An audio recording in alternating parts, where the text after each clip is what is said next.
Hey everyone, welcome back to my channel. My name is Carly. First of all, I want to say a massive thank you to everyone who watched and supported and commented on my last video, which was the first podcast episode where we talked about survivor's guilt. It really means more than I can say that all of you would share such a personal experience with me, and I'm just really touched and I really appreciate the support. Today we're taking a look at the deadliest and most devastating tornado event in Michigan state history. One that was actually voted to be the worst natural disaster in the state of Michigan in the 20th century. We're talking about the 1953 Flint tornado.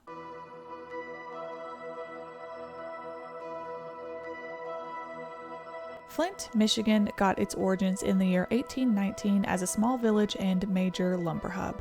The village quickly grew an impressive population as the local economy boomed, and by the year 1908, upon the arrival of General Motors, Flint was solidified as an auto manufacturing powerhouse for the majority of the 20th century. Flint was really the epitome of what a city in the post-war boom looked like. In addition to the town's history, I want to talk a little bit about the forecasting history up until this point.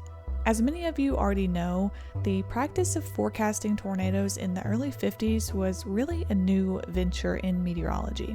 And that was because just a few years prior, in 1948, the word tornado for decades had actually been banned from being used in broadcast at all. And this was because tornadoes at the time were perceived to be not only unpredictable in nature, but they were thought to bring mass panic to the public should you even mention them over air. And like so many imperative changes, the lift on the ban of the word tornado only happened because of a major disaster, when not one, but two twisters struck Tinker Air Force Base within a week in 1948.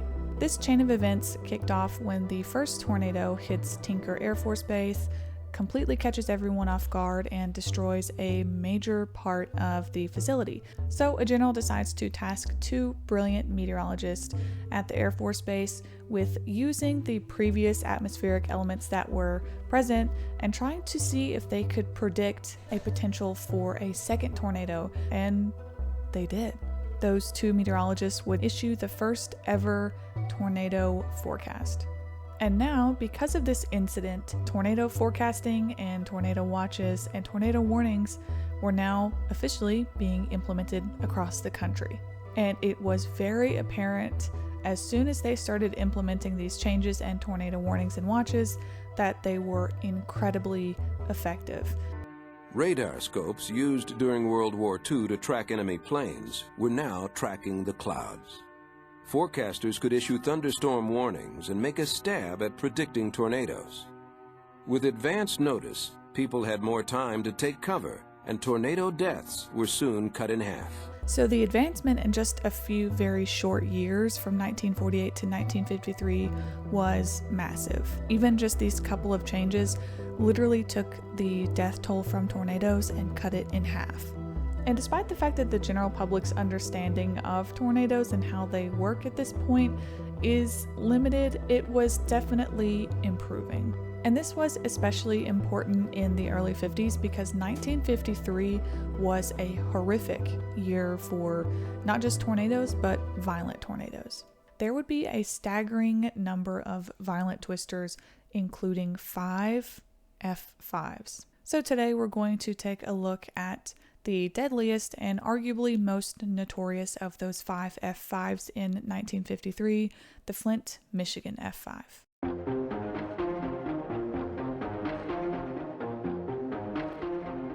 June 7th, 1953.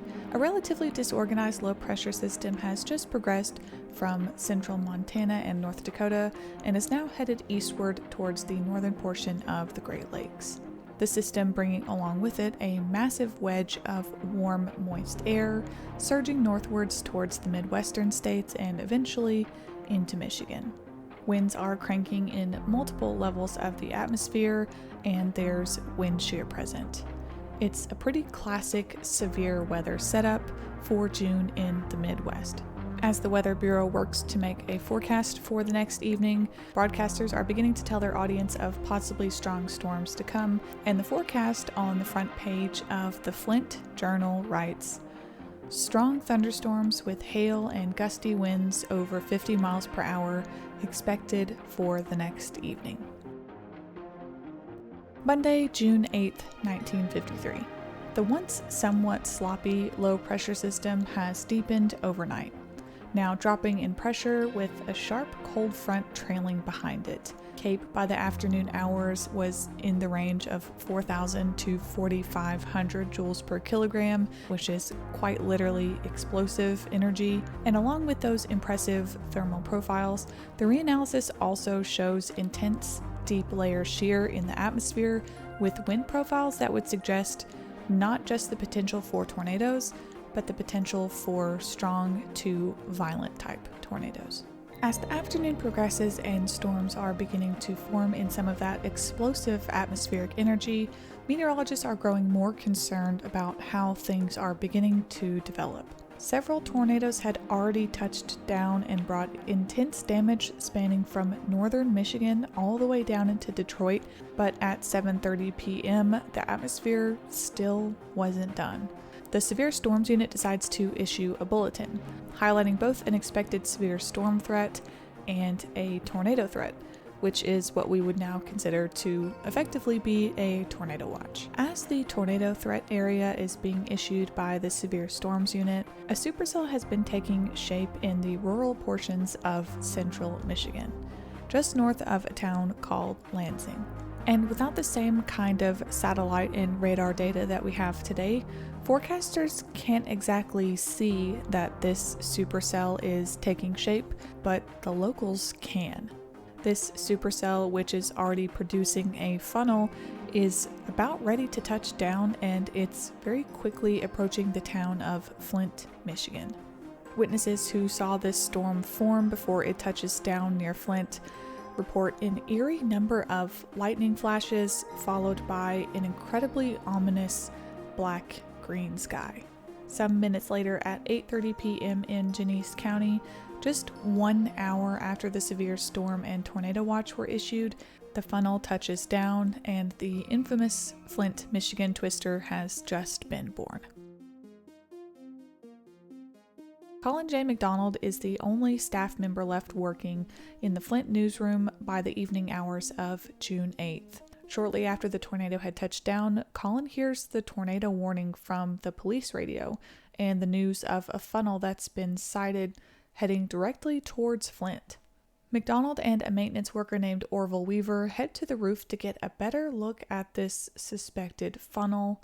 As McDonald is looking around, he notes fleecy, harmless-looking clouds in the southwest, but as he turns to face the northwest, those ominous green-black clouds are moving towards them, filled with what he called the most sinister-looking lightning he had ever seen. Even though the tornado has just touched down a few moments ago, it's already incredibly powerful and moving towards the neighborhoods of Coldwater Road corridor. Starting on Dellen Road, the twister is moving directly east, right through the residential region of western Flint. A few blocks away in the working-class neighborhood of Coldwater Road, Dorothy Robinson was cleaning up from dinner. The clouds looked really ominous. They were just rolling around like in all directions, and it was a muddy, coppery look. My husband and I were looking out the front door. I heard this noise that sounded like jet planes flying over the house. He said, "It's not planes, it's a tornado coming." Suddenly, there was this noise that sounded like a shot, and it was the windows popping out, and right after that, I could feel the house sliding off the foundation. I remember being up in the air. I don't know how high, but things were coming at me from all directions, and then I was knocked out.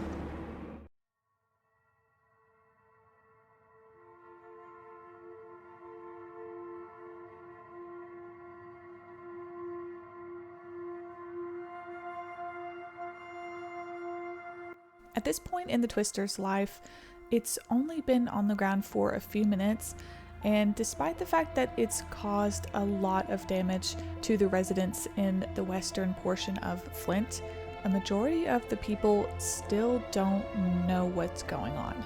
Residents actually in the eastern portion of Flint recall how eerily still everything was, but not for long. The Twister is now about to move into a northern suburb of Flint called Beecher and produce the most violent damage of its entire life. The areas of Beecher in Flint, Michigan were home to not only several neighborhoods, but it was also a pretty large business district. Immediately upon moving into the area, several single-family houses are being flattened or pulled off of their foundations. Witnesses recalled that the tornado's massive funnel resembled black smoke and was accompanied at this point by smaller, multiple vortices. Those who are just east of the portions of Beecher that are being damaged are hearing what sounds like jet engines approaching their homes. Several patrons who were waiting to watch a movie at the North Flint Drive-In Theater have been noticing that an unusual amount of people are starting to drive away. Flint resident Harry Cooper had been dying to see the movie Invasion USA. After trying to contact his girlfriend, he went to the drive-in alone. It started to get dusk, and I looked back through the back side window. Some of those people who had actually fled a few minutes prior heard the Flint police radio, which called for all cars to get north of Pearson Road immediately, but not everybody heard that message. As the remaining moviegoers start to feel uneasy, many of them would eventually turn around and at some point note the massive black funnel that's behind them. I saw this V-shape hanging down the sky. I noticed cars were leaving, and it was very, very still. There was no breeze at all. The air was very heavy, and all of a sudden, I got to get out of here.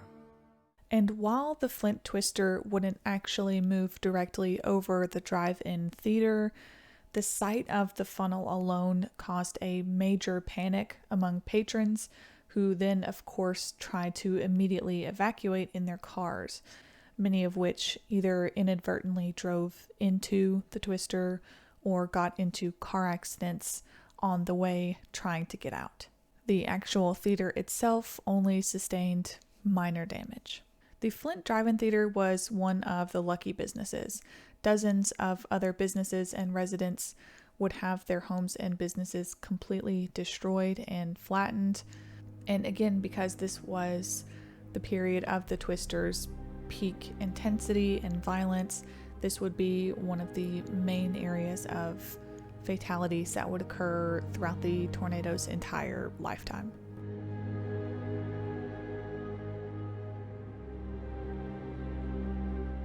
After moving over the suburbs of Beecher in Flint, the Twister moves into Richfield Center, another region of suburbs, and really tragically another area of many more casualties. McDonald, who has of course been at the news station through the entirety of the event at this point, is really starting to have the realization that this is a major event. He's been making phone calls to reporters and editors to try to get them to the stricken areas of Flint on the western side so they can start to create a story and get it out as quickly as possible. After crossing by the Flint River and causing an obscene amount of damage to Flint and Beecher areas, the Twister is starting to lose a little bit of its momentum. And that's not to say it's not still incredibly devastating at this point in time, but certainly the most violent parts of the storm were in the northern portions of Flint. Now the areas that are being struck are largely single-family homes and farms to the eastern portion of the town. And finally, after moving over Richfield Park, southern Columbiaville, and Russellville, the Twister finally dissipates over 5 Lakes Road.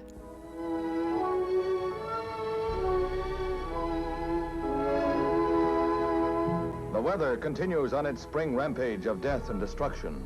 Tornadoes, shrieking windstorms born of converging weather fronts and low pressures strike again. A 350-mile path of destruction, thousands homeless, damage in the multi-millions. Worse than the London Blitz, one witness said. Another told how the wind tore his baby right out of his hands. There was little time to escape, no place to hide.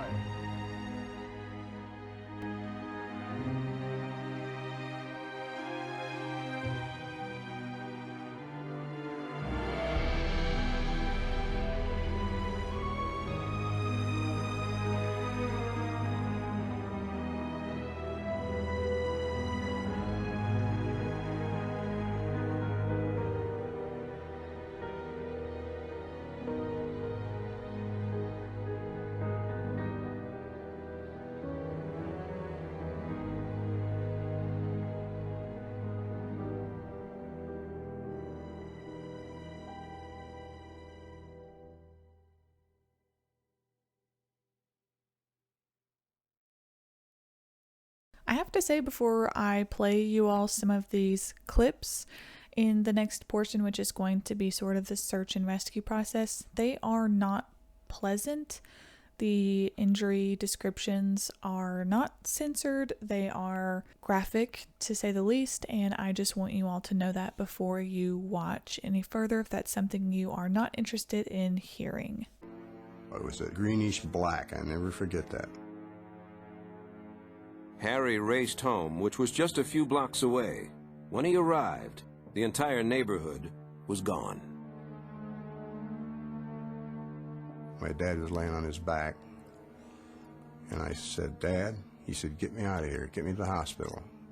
And somebody had thrown a tablecloth over his midsection, and I lifted it up and shined the light down, and I went, "Oh my God."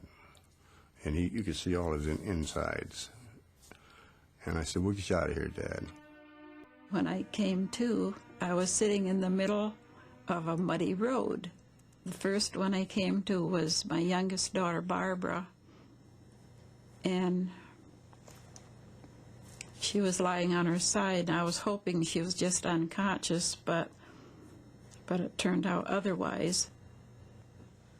I came to my husband, and I knew he wasn't going to make it because the blood was gushing from his nose and mouth, but he was still moaning. And I called his name, but I don't think he heard me. There wasn't a house anywhere. It was all just rubble. And there was small fires burning off in a distance. And the water pipes where they were broken off, the water was gushing up, and it was so eerie. Police reporter Joseph Wager has traveled to the police post immediately after the Flint tornado. Ominous reports have been coming into the police station over the last hour as they try to get somewhat of an understanding of what has just happened and the magnitude of the damage. As reports of the hospitals being overwhelmed and bodies being discovered grows more frequent, it is becoming more apparent that this event is much worse than they even imagined the worst case scenario could be. Hospitals were so overwhelmed, in fact, that people couldn't even get pain medication or looked at all by any doctors and nurses because there were just an overwhelming number of people. The hospitals strained to care for the injured and dying. Harry's father was out of surgery. All that was left of his signs of life was, pulse in his neck.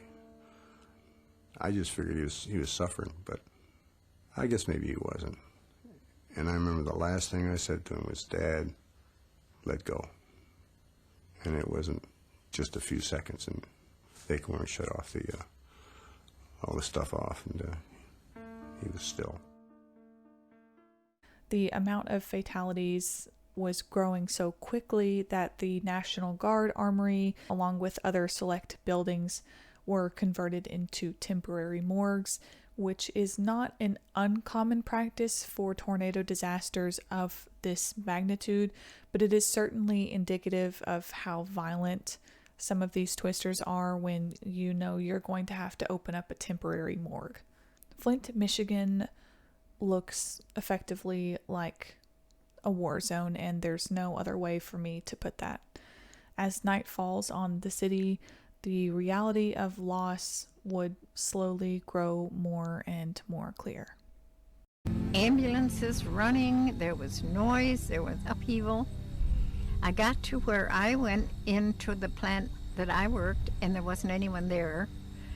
So I went back to the hospital, and they told us what was happening, that had been a terrible tornado right straight through Flint, and we should get ourselves together, get some equipment, and go over and see if we could help. It was the most devastating thing I had ever seen in my life. It was the worst one they had ever had. We had a man who came back in to the hospital at the Buick factory, and he had a 2x4 stuck in his side that the wind had blown clear into his body. The IMA auditorium was full of cots to bring people to. It was a tremendous storm. Hundreds of families and friends wait outside in the rain overnight at the temporary morgues before victims were finally able to be individually identified.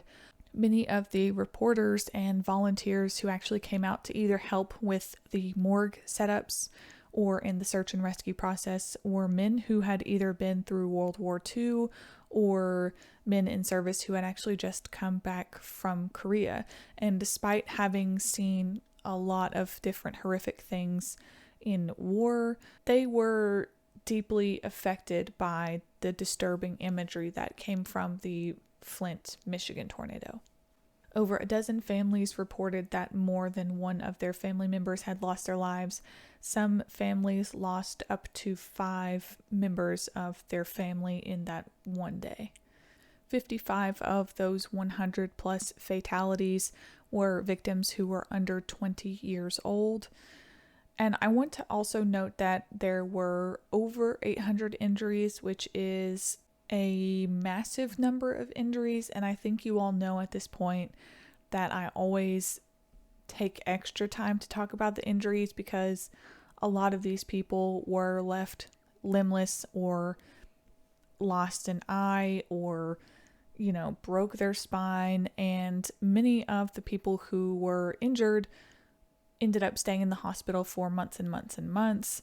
I always do try to make a point to talk about injuries, not for dramatic effect, not to make it any more gruesome than it already is, but just because I want to note that injuries are also a huge part of this event because they many times prohibit people from being able to work and live their life normally after this kind of event, which is, very life-altering.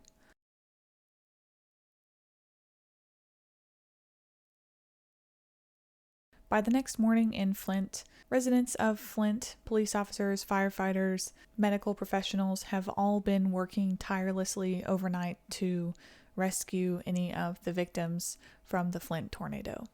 By the next morning, along with photos of destroyed homes and a list of potential victims, the state police publish a report, at least 100 fatalities confirmed in Flint alone.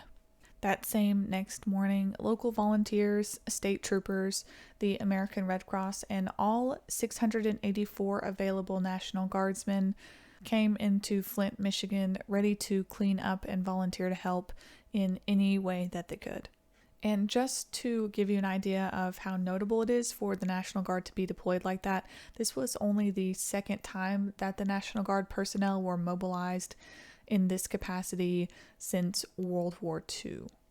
Food stations, first aid for those who were not hospitalized, clothes and donation centers were all rapidly made available for those impacted that very next day. And with the massive response from people all across the country, Flint very quickly started the cleanup and recovery process.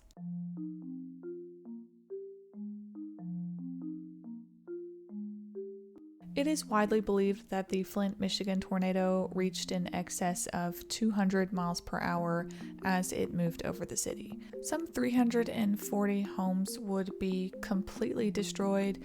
107 more had quote-unquote major damage. Another 153 homes had minor damage, and that's not including the 50 plus businesses, farms, and other public buildings that took some kind of damage as well. The Flint, Michigan twister caused some $19 million in damage in 1953, which is very roughly the equivalent of around $200 million today. The twister, of course, would ultimately be rated an F5, not only for the incredible amount of damage that it caused to homes. I mean, it was really sort of unquestionable, even by today's standard, but also because of the believed estimated wind speed, which, as we mentioned, was over 200 miles per hour. There really sort of was no question about the rating in this case. The twister would take a total of 116 lives, which of course makes it the deadliest tornado in the state of Michigan's entire history and the 10th deadliest twister in American history.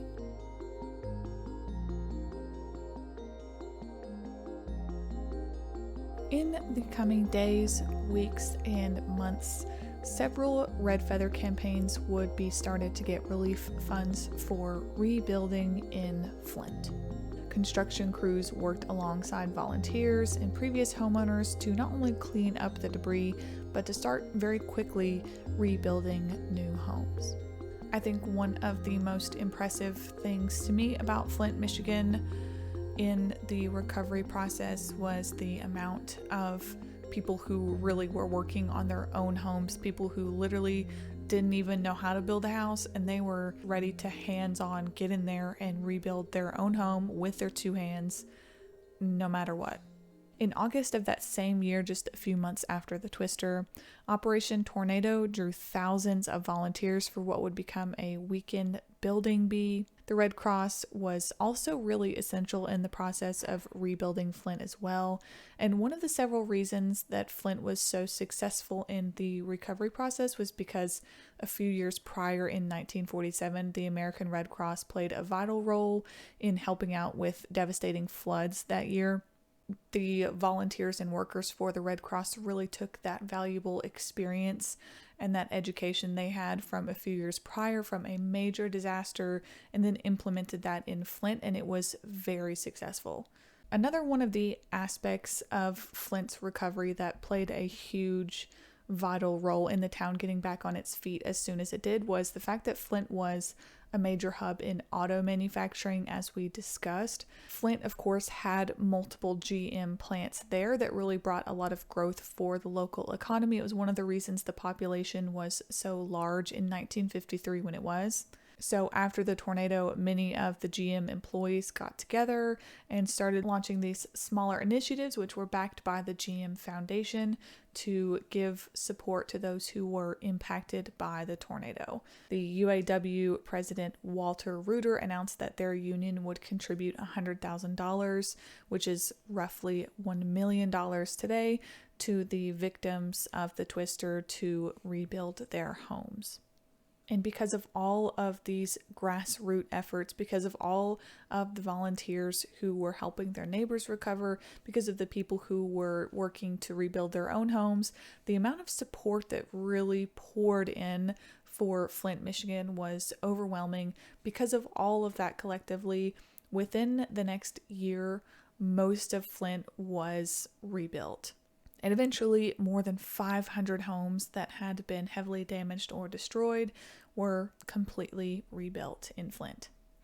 Flint recovered so well, in fact, that they received recognition by the National Civic League as being the All-American City of 1953.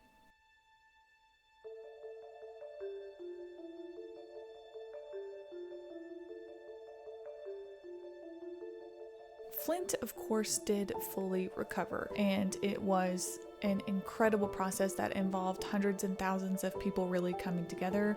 And in 2021, the population of Flint sits at just over 81,000, and it is the 12th largest city in the state of Michigan.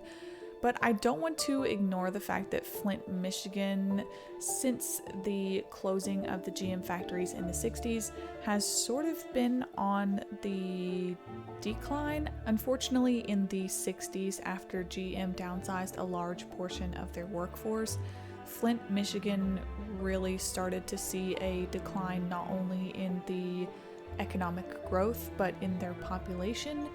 There were also rising crime rates that have negatively impacted the city of Flint in the past several decades. There were also things like the water crisis in 2014. The city has even been under a state of financial emergency, I believe, twice. And the population, while it's not drastically dropping, it is slowly decreasing. But all in all, with a population over 80,000, Flint, Michigan is still doing very well for itself.